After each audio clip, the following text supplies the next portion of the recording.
Okay, well, good afternoon, everybody. Good afternoon from here, anyway. My name is Vaughan Jones, and I am going to be doing this webinar this afternoon. I see we have people from all over the world, literally. I'm seeing Ecuador, Croatia, Warsaw, Algeria, Slovakia. Wow, very much an international audience this afternoon. I'm talking to you from my office. I've spent a lot of time in here recently, as I expect you could imagine. In the UK, we're still on lockdown and allowed out of our houses only one time a day. Just a quick thing, if a child bursts through the door, don't be too surprised. The children are supposed to be doing their studies in the kitchen, but sometimes they come in here. I have put a notice on the door, but you never know. So this is where I live. It's a small village just north of Oxford, right in the centre of the UK. I'm a teacher, a trainer, and for the past 20 years or so, I've been working with a lady called Sue Kay, writing ELT materials. We've done a lot of different stuff. Some of the books you may know. I'm not allowed to show this one because it's a different publisher, but you may be familiar with that. But the last probably 8-9 years, we've been involved in writing Focus. And I show you a copy here. This is the new edition of Focus. I have Focus 2 and Focus 3 here. And this is our new book. And part of what we'll be doing today is looking at some examples from that material. So my title is Focus on Personalisation Without Getting Personal. And my own objectives for this session are to explain why personalisation is such an important feature. It's a thread which runs through all of the units, every lesson, every exercise in our materials.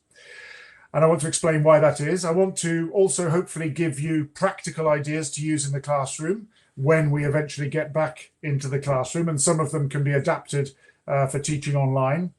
And I also want to show you through all of this some material from the new Focus editions, which will illustrate my points.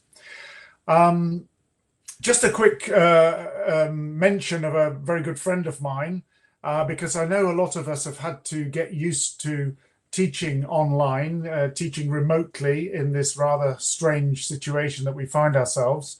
I highly recommend a good friend and colleague of mine called Russell Stannard, who has a website called Teacher Training Videos. If you Google that, you'll find it. He has some excellent tutorials on how to use and how to get the most out of some of these software packages such as Zoom or Edmodo or platforms, videos. It's really, really excellent. And I've been using them a lot to improve my own skills at using these things. So that's just a quick aside. Now, in terms of a couple of housekeeping points, the webinar is being recorded, and within a week or so after today, you will get a link to the recording. You'll get a personalized certificate, and you'll get a virtual goodie bag. I'm not quite sure what that is, but anyway, you'll get one. And the other thing to mention is that the sort of conversation, debate, discussion around not just my session, but everybody's sessions on these Pearson Spring Days is carrying on Twitter, hashtag Pearson Spring Days. And if you want to contribute, join in, please do. The information is on the screen there. So that's just a sort of by way of introduction. My agenda today are 4 things, really. First of all, I want to explore what we can personalize, and I want to do that through 2 activities. Then I want to discuss why we should personalize, what are the arguments for. Then move on to how much should we how much should we personalize, And there, I'm really looking at any problems that there might be. And there are in particular 3 challenges I want to identify and talk about there. And then how do we do it? And for this part, I'll be using some examples from Focus, which is, as I said, the materials that I've been involved in writing with my partner, Sue Kay, for the last 8 or so years. Okay, so let's go. First of all, then, what we can personalize.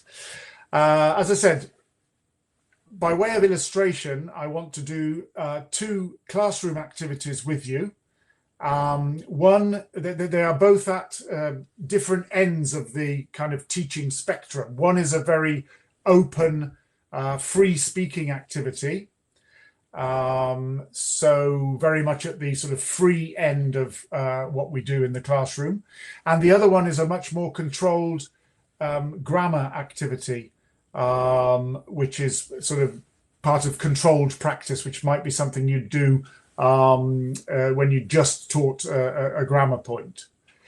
But I want to show how both can be personalized and how they benefit from that.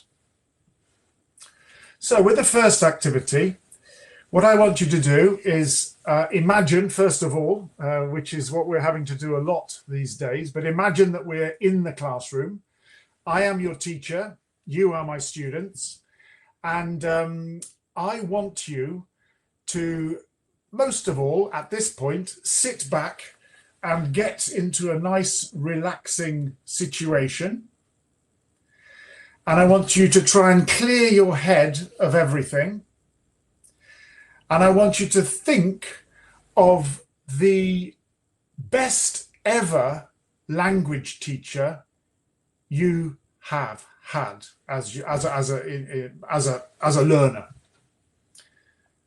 So think back through all of your experiences learning languages, maybe English, could be French, could be Russian, could be anything.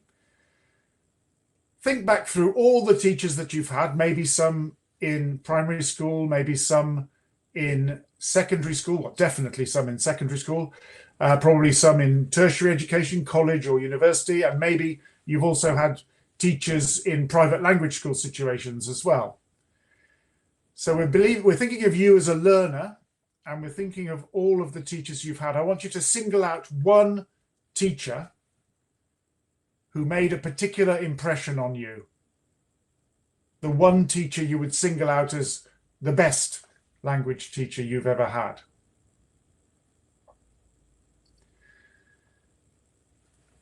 This was the slide which I chose to illustrate this,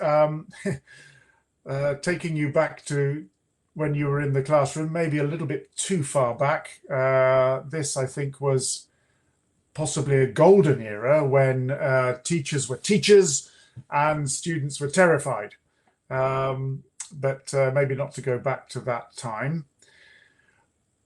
So what I want you to do then is think of this teacher, identify this teacher in your head, and then just sit back and listen to some questions and answer the questions in your head. Don't say anything. Don't write anything. Just answer the questions in your head. Okay. What was the name of your best language teacher ever?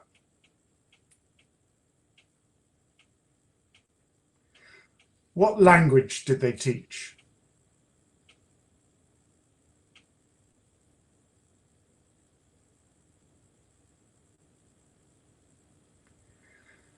How old were you, or what school year were you in when you were taught by this teacher?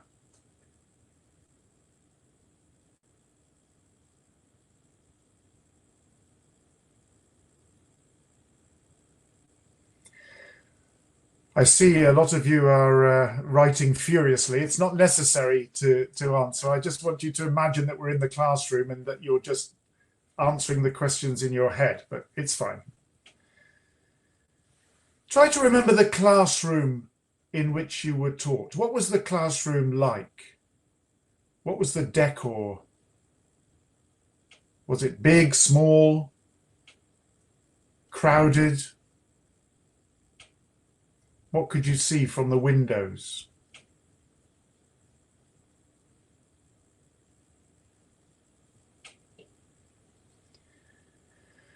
Do you remember any of your classmates in this class? Who did you sit next to? Who was in front of you? Who was behind you? Can you remember any names?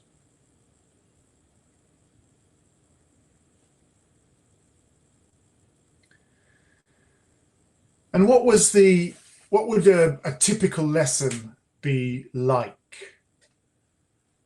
How would it start? Were lessons very similar? Did they follow a similar pattern, or were they very different from one lesson to the next?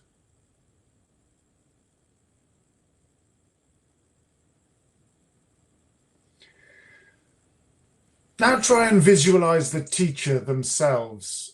What did they look like?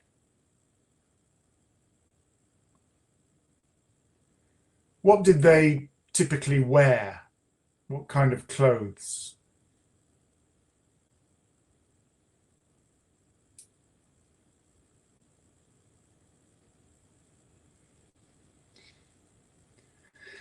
And if you had to sum up what was so good about this teacher, what would you say? What was particularly great about this teacher compared to all the other teachers you had?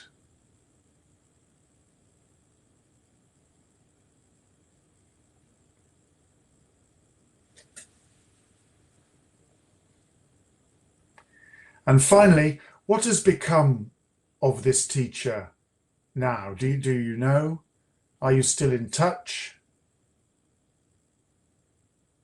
What do you know of this teacher now?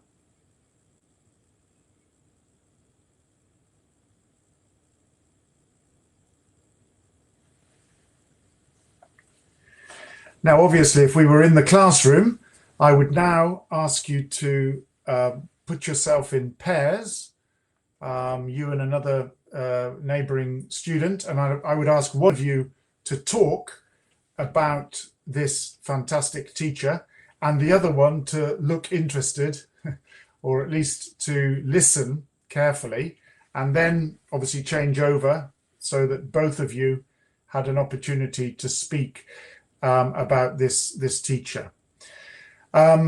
Now, obviously, we can't do that today, but I just wanted you to feel what it was like setting up such an activity.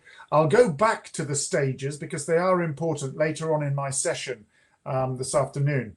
But just as an interest, as a kind of way of connecting with you, I wonder, some of you were saying, somebody said respectful, the sort of adjectives you might use to describe these wonderful teachers.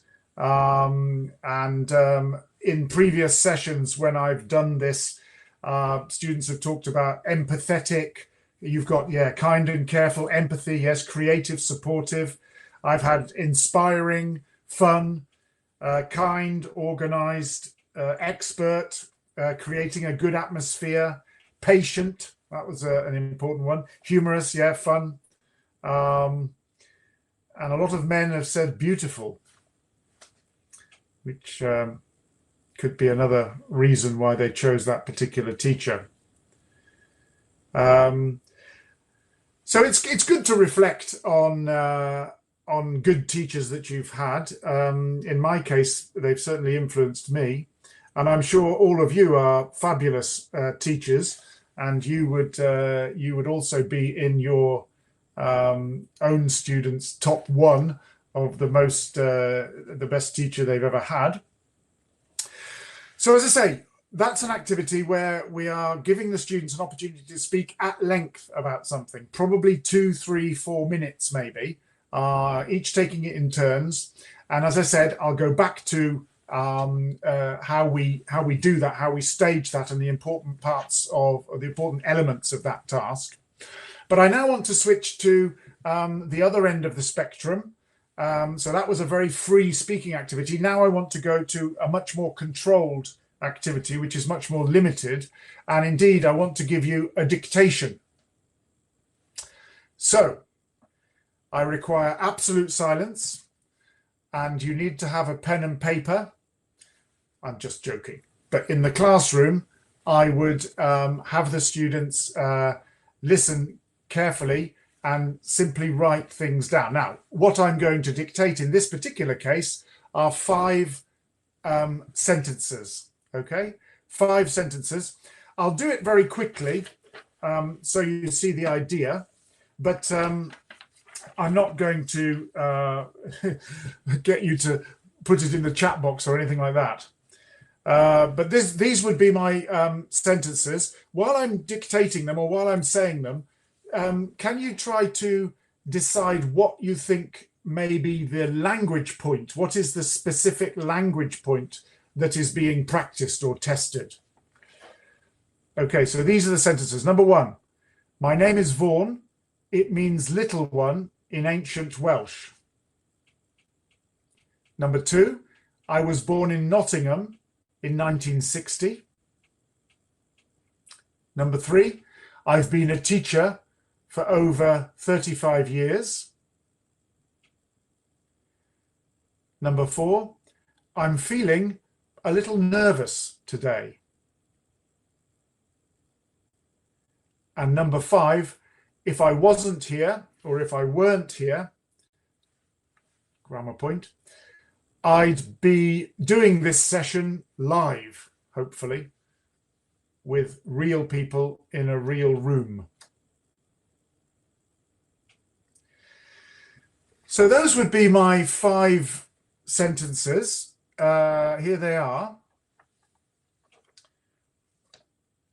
What would you say is a possible language point here? What do these 5 sentences showcase in terms of language? Okay, somebody said grammar tenses. Yes, that's it. Somebody said okay, there's conditionals, but yes, what I was particularly interested in, somebody said prepositions as well. It's tenses. It's a kind of tense review or a potential tense review where we have present tenses, we have past tenses, we have present perfect, present continuous, and a second conditional here with the 2 clauses there. So it's a way of having a quick look at tenses, maybe at the beginning of a course or something like this.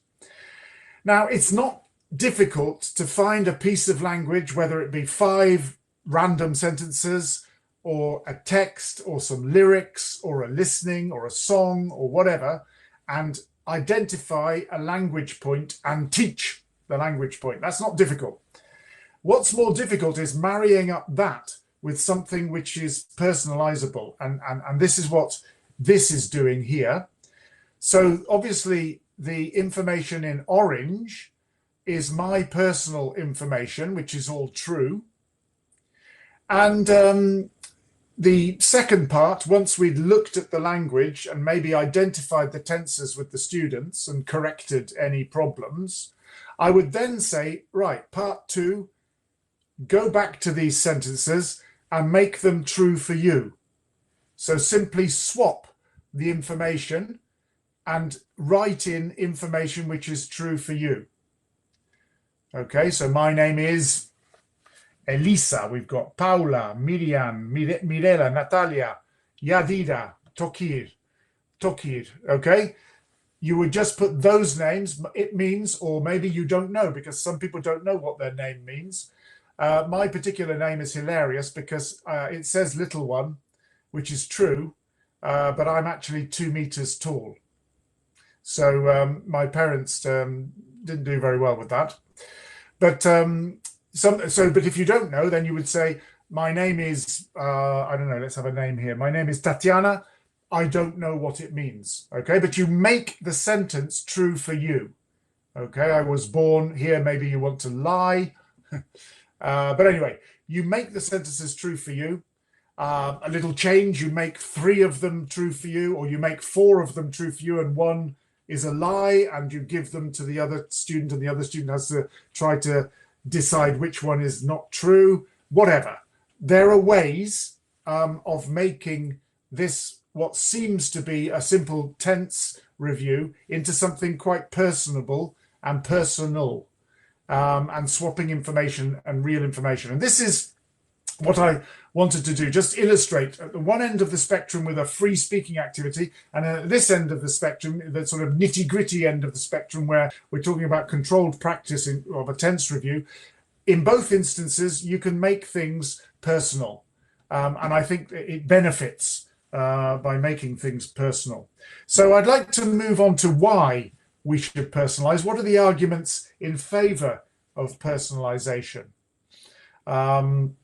And before I do this, I should probably show you a slide which I show in all of my talks. So I apologize if some of you have seen me before doing talks or webinars. I always show this slide because the next slide sums up very succinctly what I think about the relationship between teaching and learning. Enjoy.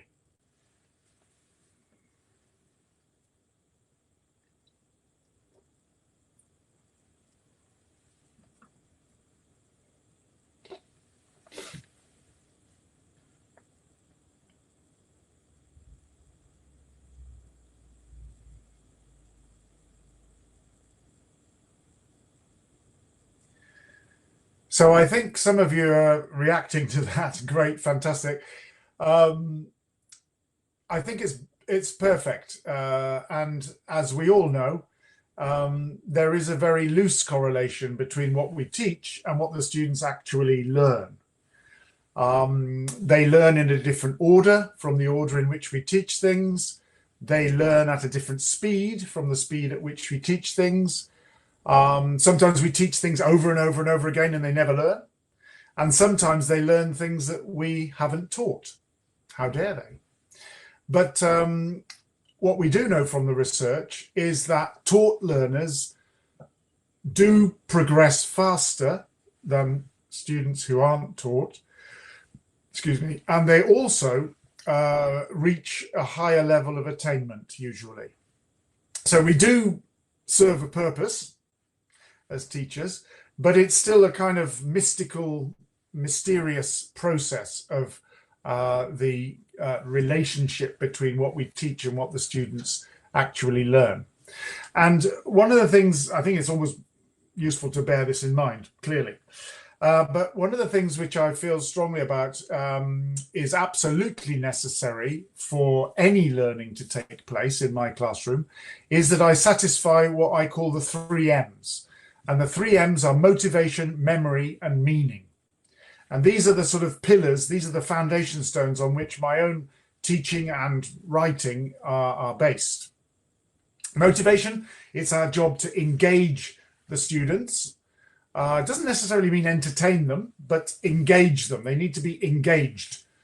Memory, it's my job to make sure that they are exposed in a repeated way to language in a systematic way. Repeat exposure is very important. You never learn anything if you only see it once. You need to see it or experience it 5, 6, 7, 8, 9, 10, 11 times. And that's my job as a teacher. And then the final M for meaning is something I'm passionate about, that language exists to make meanings. And we need to bear that in mind at all times when we're teaching things and using materials in the classroom. I want my students to, as far as possible, exchange meanings, do meaningful practice and not meaningless practice.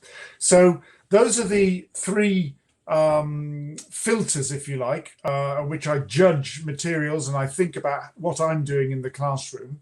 I think they're extremely important. And something which I try to bear in mind at all times. What exactly is personalization? What I want to explore now is how personalization can help create a situation where I am attending to these 3 M's. A simple definition of personalization from Scott Thornbury. I'm not sure if you're familiar with this wonderful book. I think it has a new edition now called The A to Z of ELT. And by the way, there is a bibliography at the end of this talk. And because you're going to get a recording of the talk, you'll be able to see the bibliography. So any books that I refer to are written in the bibliography at the end of the talk. Simple definition: when you personalize a language, you use it to talk about your knowledge, experience, and feelings. Yeah, okay, we could elaborate a little bit, but that's it, essentially. It's bringing self into the classroom. And this, I think, is the most important thing that I've realized, and very early on, is that if I want my lessons to be successful, my most valuable resource in the classroom is not me, even though I'm a wonderful teacher, maybe. It's not my book, even though it's a fantastic book, maybe. It's my students. It's what they bring into the classroom, their ideas, their thoughts, their emotions, their feelings, their expertise, maybe, their experiences. This is what I have to connect with if I want my classes to be successful. And we do this through personalization. So how does it help with the building blocks of the 3 M's, which I already identified? Well, if we talk about motivation, anything which is based on self, anything which is based on personalization, becomes immediately relevant, becomes interesting. I think it's, it's true that you might get classes where students aren't interested, they're interested in each other, but by and large, they are interested in each other. And through getting to know about each other, it creates a kind of solidarity in the classroom, which can help with classroom dynamics and make the whole experience much more enjoyable.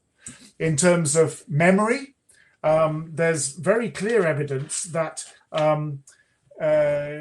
if we manage to connect new linguistic items with something which is personal, then there's more likelihood that the language will be retained and memorized and move from short-term memory to long-term memory. I have a quote here from some research by a professor called Farzad Sharifian, who works in, I think, Californian University. Just a quick quote. He says, "Free recall of linguistic items is superior when those items have been processed with reference to self rather than others." And I think this stands to reason. We have in our heads a lot of connections about stuff to do with ourselves. And if we manage to connect new linguistic items, new linguistic structures, expressions, individual lexical items with those already created networks, this is sort of neurological connections, synaptic links, then it's more likely that the words will be remembered, or the expressions will be remembered, the linguistic targets will be remembered. Because it leads to the second point here, cognitive depth. You are processing the language, the new language, at a greater depth. It's sinking lower, it's getting more connections, and therefore you're more likely to remember it. Another big plus, I think, of personalization is there's always an element of surprise. Whereas when we're teaching from a book, even if it's a good book, it's there and there's not much surprise to what goes on there. Similarly with your photocopies or other things that you use, excuse me, excuse me. Whereas, we don't know everything about our students clearly, and they don't know everything about us. So sometimes you get some fantastic surprises. And as we all know, something which is a surprise, something which is unexpected is more likely to be memorized, or it's easier to remember. And finally, the point of meaning. Obviously, if materials are rooted in self, in personalization, then they are truthful. They're not fictitious. They're not people who don't exist in places that students have never been to. They'd be more likely to become genuine exchanges, and because the whole thing is rooted in reality. So that's the way that personalization can help establish and adhere to these 3 foundation stones for learning, in my view. And these clearly are all part of what we might call the humanistic approach. And I'll let you read these two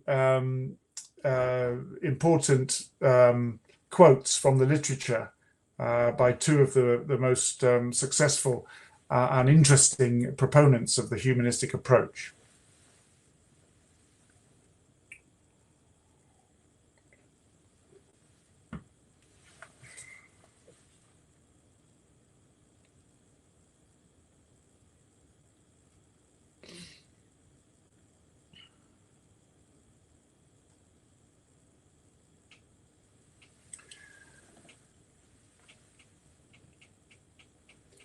So, as you've probably already realized, I'm a very enthusiastic, card-carrying humanistic teacher. I believe very strongly in this approach.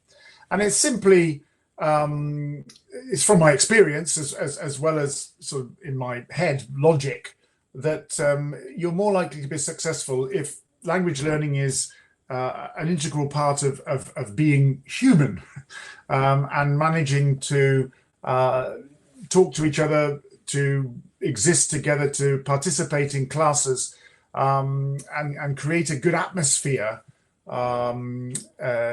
because this is more conducive to language learning than kind of treating it as a sort of a difficult intellectual abstract puzzle, which is sadly what some of the methods that I've used in the past have done. So it's a whole person approach really to learning languages, and I think it's true of learning most things. So that's why I think personalization or more personalization is a good thing. Of course, there are issues, and I'd like now to look at some of the problems that there might be, or some of the challenges that there might be when we are wanting to use personalization in the classroom. The first danger, if we want to call it a danger, is one which, if you don't mind, I'm going to recount a story which I first heard in a workshop given by Scott Thornbury, who some of you will be familiar with. Indeed, he is the author of this great book and a fantastic speaker and writer in our field.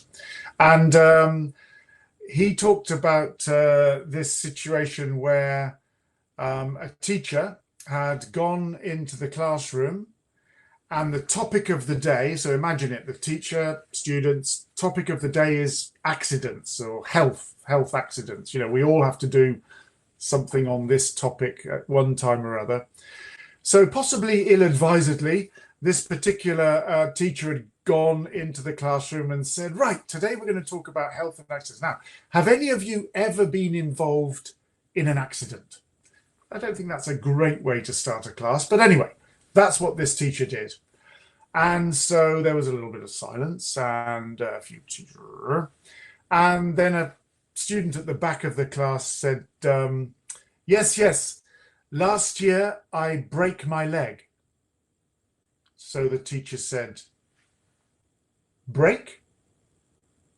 And the student said, yes, last year, terrible accident, car accident, I break my leg. Break? Yes, last year, terrible car accident, I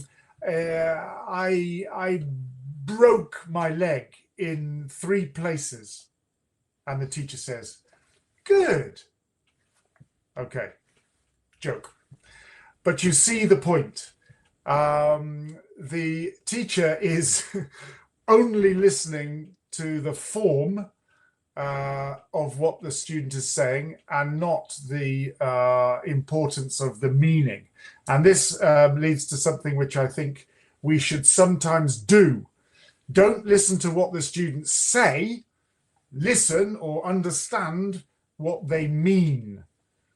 Now, obviously, as a language teacher, it's a dereliction of duty if we don't point out problems that the students have and guide them towards better English, more accurate English, etc., obviously. But sometimes we do need to just listen to what they are trying to mean, even if they are not using correct language, correct tense, correct linguistic items. And then through a more gentle approach, we can guide them so that we improve the way that they mean. So I think this is one of the dangers and something we need to bear in mind. Yes, you can get fixated on form. Sometimes it's good to just sit back and listen to what the students are meaning, even if they're not using the correct language. The second danger, shall we say, of personalization is a more obvious one. Let's imagine that I give you this as an activity.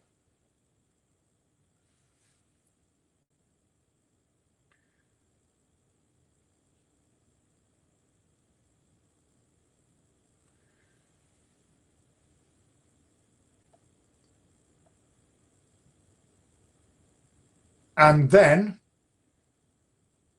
when you've done this part, which is, a typical activity, put the questions in the right order. Then I ask you to, right, in pairs, ask each other the questions. What do you think about that? Somebody said, ouch. I like it. Oh dear, too personal, way too personal. Too personal, sensitive, offensive. Exactly. Okay. So clearly that is not good. And that is an activity which I would never use in the classroom. But it's important to, and this is the thing, this is one of the issues, shall we say, with personalization. People tend to think that if I'm using too much personalization, I'm being too insensitive, I'm prying, I'm trying to investigate private things. Of course I'm not. Of course not. Okay?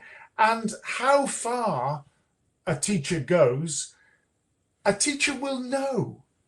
It's common sense. It's common sense that something like this is ridiculous and you would never use it in the classroom. You would never ask your students, do you believe in God? Obviously not, okay? Not obviously not, I don't believe, but obviously you wouldn't use that question. So I think there's a lot too much sort of talk about this as if, teachers are silly. Teachers are not silly.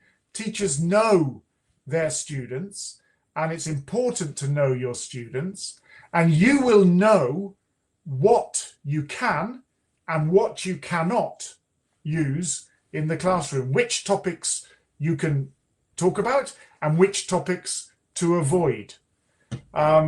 So I think this is kind of a non-issue. It's possible to personalize things without being too personal. And just going back to this particular activity, there is a way that we could make this or could use this material in the classroom. How about this?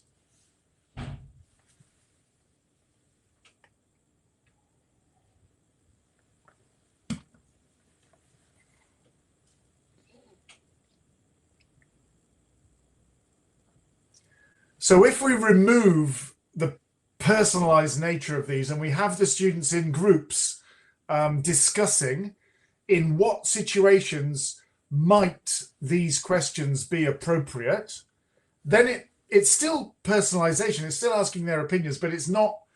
It's getting them to think about the situation. For example, how much do you weigh? Well, maybe that is a question that could be asked in between a doctor and a patient.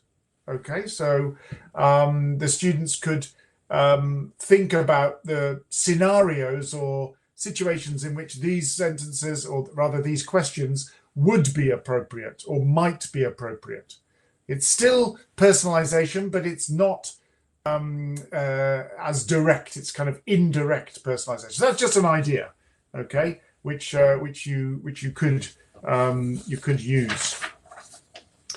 And the third, so we've identified two problems with personalization. One is that the teacher sometimes is blind to what the student is actually trying to say, and is absolutely blinkered to the form, the grammar, and the correct usage of English. And the second obvious criticism, shall we say, or issue with personalization is that we over personalize and we become we go too far. And for me, that is not an issue, because it's up to the teacher. The teacher has common sense. The teacher will know how much they can or can't personalize with their students. And the last danger, shall we say, or the last issue with personalization is simply this old adage in English: too much familiarity breeds contempt. And many times, particularly at the upper secondary level, students will have been in the same classroom with the same students, the same classmates for many years. In fact, they may grow up together. They may have been at primary school together. So here we have the problem of over familiarity and getting the students to ask things of each other which they already know the answers to. And this is almost as bad as getting them to ask questions about fictitious people. So again, knowing our students, we need to know how much, we need to adjust our classes so that they are not asking each other questions or trying to interact, pretending that they don't know something which actually they know or they have known for years. So that's just a question, again, of knowing our students and adjusting the material accordingly. So those are some of the issues with personalization. I'd now like to spend the rest of the time, 15 minutes or so, so I'm give enough time for questions at the end, just showing you some examples from material that shows how we can incorporate personalization into the classroom. So how we can personalize. Now, as you remember at the beginning of the session, I got you to talk at length, although you didn't actually talk, but I showed you a activity where I was preparing you to speak for 2, 3, 4 minutes about your best ever teacher. Okay. And I just wanted to go through, as I promised I would, I just wanted to go through the stages of this so that you're clear about how this works. And I think there are 5 important stages. The first one, and maybe the most obvious one, is to make sure that you choose a topic that everybody can relate to. So whatever topic you choose needs to belong to your students' life experience. Now, there's a lot of you out there, and I'm very grateful for that, attending to this webinar. Of course, I don't know you. I've got people from all over the place, as I said at the very beginning. So I don't know you. But despite that, I know you're interested in English teaching. I can assume that the vast majority of you are probably English teachers. And therefore, I can assume that you have had English teachers or possibly other language teachers yourself during your school career. And I can further assume that probably one of them, maybe 2, maybe more, stood out. So I feel that that was a safe topic for me to start with, because I assumed that it was part of everybody's life experience. However, I couldn't really have started by asking you, for example, to talk about the last time you came to the UK, because I can't assume that you've all been to the UK. So you see what I mean? It's a question of identifying topics and subtopics that you're pretty sure, and this again goes back to knowing your students, you're pretty sure belongs to all of your students' life experience. So the raw material is in there. You've all had a good language teacher, and therefore you could all talk about it. So once we've identified the topic, the next point is thinking about giving preparation time. There's no point in running into the classroom and saying, right, I want you to talk about your favorite ever language teacher, go. That's not going to work. You need two elements of preparation. First of all, you need to remember, the students need to drag up the memory to remember who this person was, why they were so special, the circumstances in which they were taught, etc., etc. So that's why I prepare 6, 7, 8 different questions, leading questions, which enables the students to remember or drag up the information to talk about, to use when they're talking. Now, I did it in one particular way, which is the way I prefer to do it, which is simply to read the questions and get the students to think, and don't be afraid of the pregnant pause in between each question. Okay, it's important to give students time to think. But maybe you could just write these questions and give them as homework. There's all sorts of different ways you could do this. The second thing in terms of preparation, of course, is thinking about what language to use. And in many cases, it would be a good idea, because topics are often associated with particular lexical sets. So it'd be a good idea to remind the students, or maybe pre-teach some of the language which might be necessary. For example, if I was wanting you to talk to me about a marriage or a wedding that you had been to, then it would be a good idea for me to teach you the lexical set which goes with a wedding. I mean, in this case, a Christian wedding, but it doesn't matter. So, you know, bride, groom, ring, okay, or whatever is relevant in your particular language and culture. Divorce papers, no, just joking. Okay, so you would teach or pre-teach the vocabulary which is necessary or associated to the particular thing. The third point is to monitor the students and give them feedback. This is very difficult. One of the wonderful things I've found about teaching remotely, which I've been doing with some private students, is of course the ability to record them using things like Zoom. I've been using Zoom as a particular piece of software to teach live classes.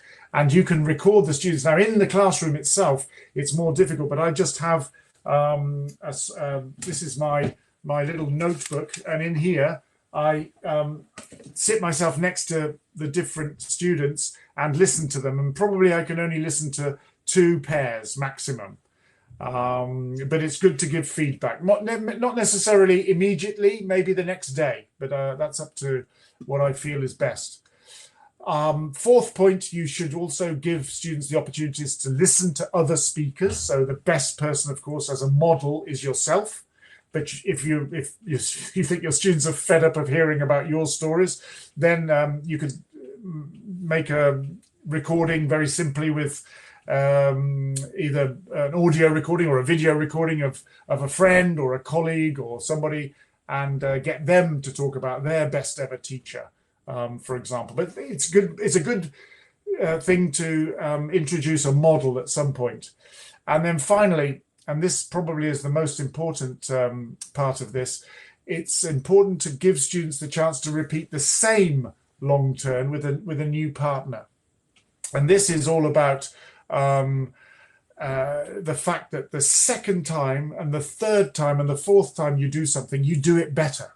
You do it more accurately, you do it more fluently, and you move on to a higher level of complexity. You try more difficult language because you're confident. The first time you do it, it kind of hardwires the framework of this chunk of spoken language. So the second time you can attend to the more, to make it more interesting, make it better, through improving the language, and also sometimes remembering other little details which will make your chunk, your long turn, more interesting. So I really advise you not just to do it once, do it twice, do it 3 times, 4 times, okay, over a period of time. Get the students to do it. It's the same principle as telling a joke. The first time you tell a joke, maybe you don't tell it very well. Maybe you miss a crucial part of the joke. Or in the case of my mother, who's 86, you give the punchline first. Never a good idea. So the second time you tell the joke, it's much better. The third time, it's hilarious. The fourth time, people are laughing all over the floor. Something like that. Anyway, that's the kind of idea.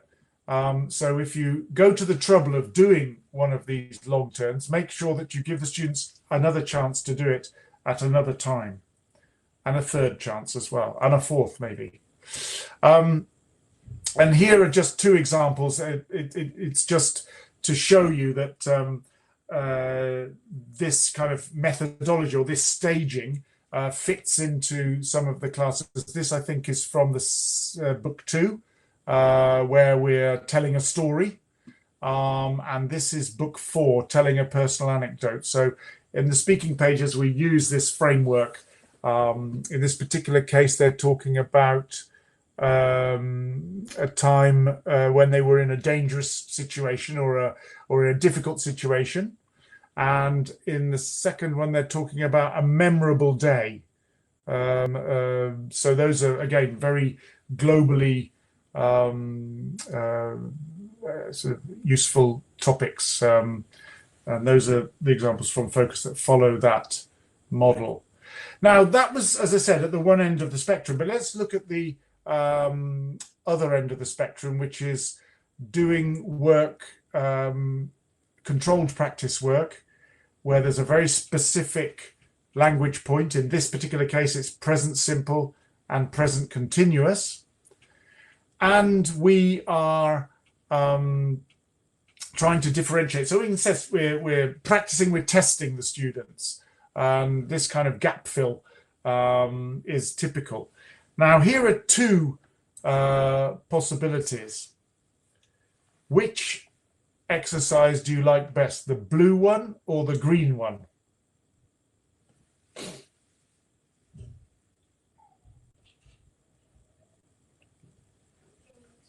Right, everybody's saying the green one. And I'm hopefully showing you the reason for that is because the green one is personalizable. It's more meaningful. The blue one, they're both from textbooks, as you can imagine. The green one's from from Focus. The blue one's from another textbook, which I won't give you the name of. But I don't like criticizing other stuff because this is typical of any number of exercises which I have used and taught in the past. But it's just not very rich. You know, the first thing the students are meant to do, and we know why it's don't understand rather than I'm not understanding, because of course understand is a verb that can only be used statively. It cannot be used dynamically. It doesn't take the so we know why. There's a grammatical reason why this verb has been used here. But the first thing the students are meant to say is, I don't understand this question, where clearly they do understand it if they're doing it. So that's silly. And then this 5th one annoys me because it's not even good from a point of view of the language form. It's perfectly possible to say Maria wears cool silver earrings every day, or Maria is wearing cool silver earrings today. So this is not even a good item in terms of the grammar. Here, however, we have students forming sentences which are true to them. They have a choice of affirmative or negative, so they are practicing both affirmative or negative. And then in a further continuation of what Sue and I called hard-working exercises, they then use those sentences to ask each other questions, where they get a chance to use the interrogative form. And ask and answer those questions. So it's a much richer type of exercise, and it's richer through personalization. So those are the sorts of examples that I would urge you to think about. It is possible, you know, personalization doesn't just mean at the very loose, free speaking end of the class. It can mean very useful and very intensive work at the much more sort of controlled practice part of the lesson. And here are some examples from Focus. Here, a very simple thing. So it's a grammar lesson about the present perfect with just, already, and yet, and the past simple. And this activity here comes from this part here. So this is from a magazine I think we found, you know, things you should do before you're 18. And the students have to do something very form related, which is to write 2 sentences for each of these prompts. So see a live band. I've already, using already or using yet. So I've already seen a live band. I haven't seen a live band yet. I've already visited a big art gallery. I haven't visited a big art gallery yet, etc., etc. Okay. And then when they've done that form work, they then get to tick or say which is true for them. Okay. And then in a second stage, the students ask each other questions. Okay. So have you ever seen a live band, or have you seen a live band yet? Yes, I have. And then they can continue that. Who did you see? When did you see them? What was it like? Etc., etc.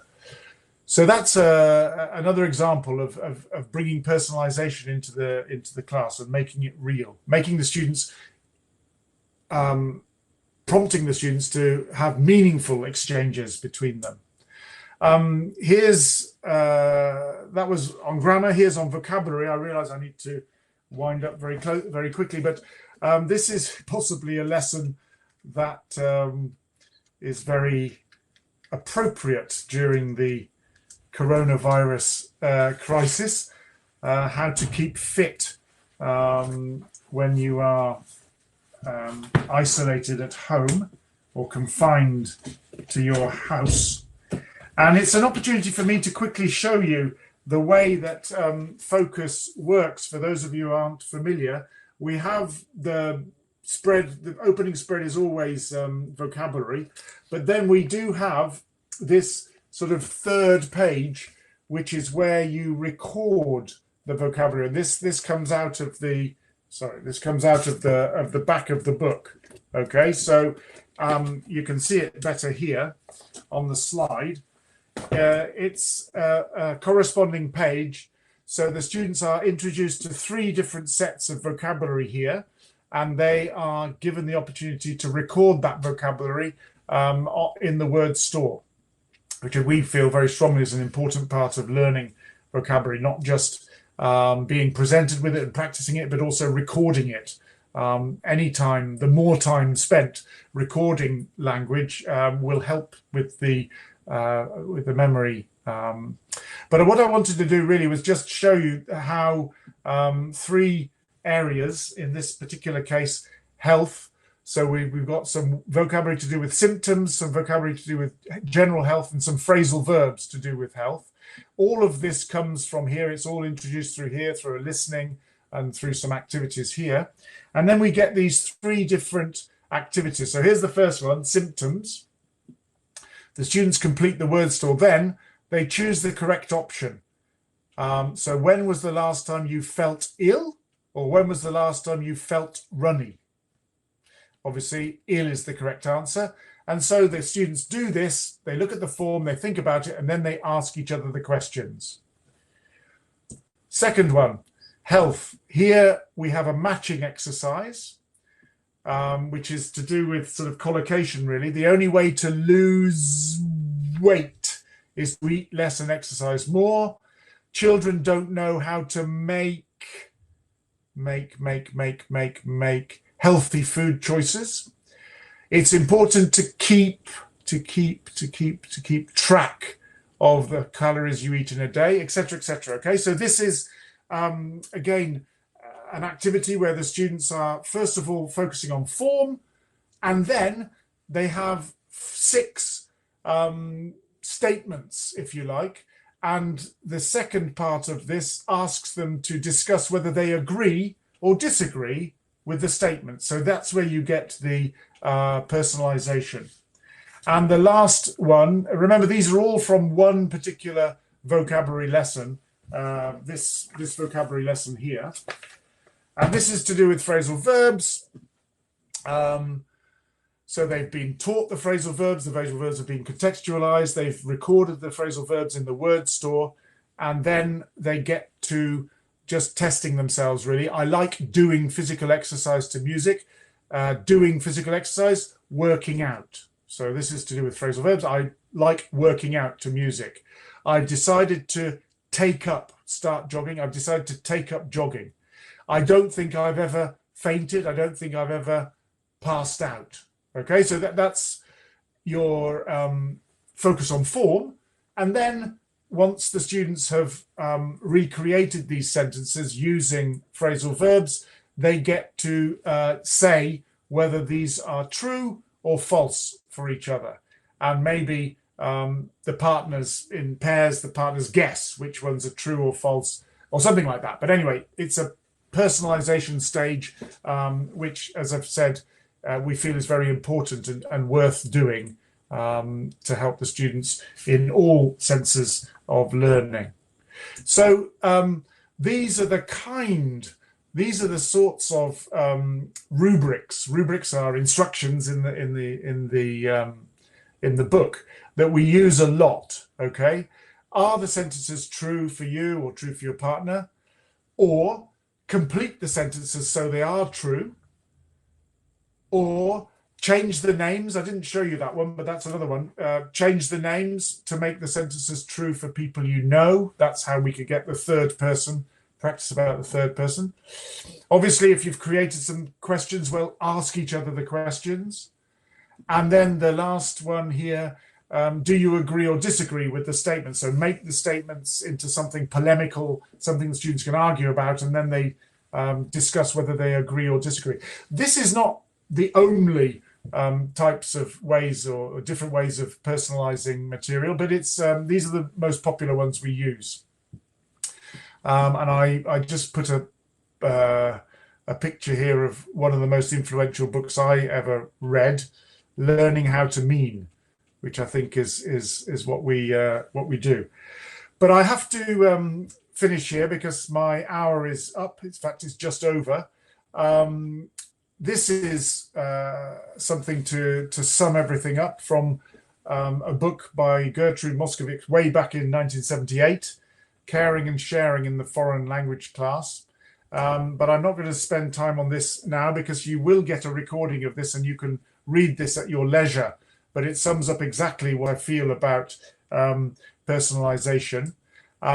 Here are some of the resources that I've used, some of the books that this particular webinar has been based on.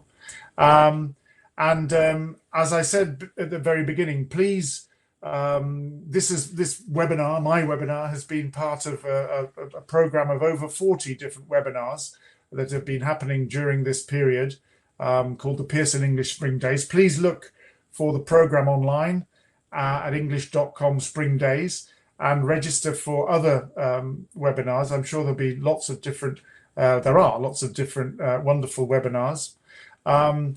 Just to remind you, you will indeed get this link. You will get a personalized certificate and you will get a virtual goodie bag. So those are all coming to you. But for the moment, I'll thank you very much. And if there is a couple of minutes, maybe I could take some questions if anybody's interested. Question, what's in the goodie bag? I don't know. I'm sorry about that. I have no idea what is in the goodie bag.